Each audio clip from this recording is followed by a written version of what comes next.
Պարոն Կարապետյան, Նիկոլ Փաշինյանը հայտարարել է, որ ստեղծել է 280,000 աշխատատեղ։ Դուք ունեք հաշվարկ, այդ 280,000-ից քանի հազարն եք դուք ստեղծել։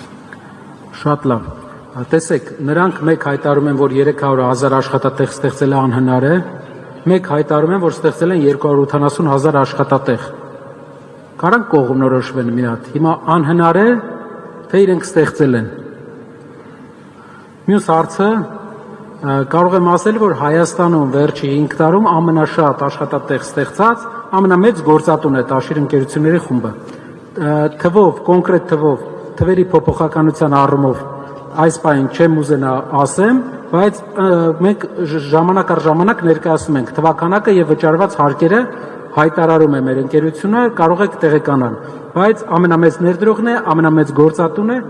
իսկ Փաշինյանի կառավարության ասած թիվը, որ ինքը ստեղծել է 280,000 աշխատատեղ եւ դրանից հետո ասում է, որ 300,000 աշխատատեղը անհնար է ստեղծել,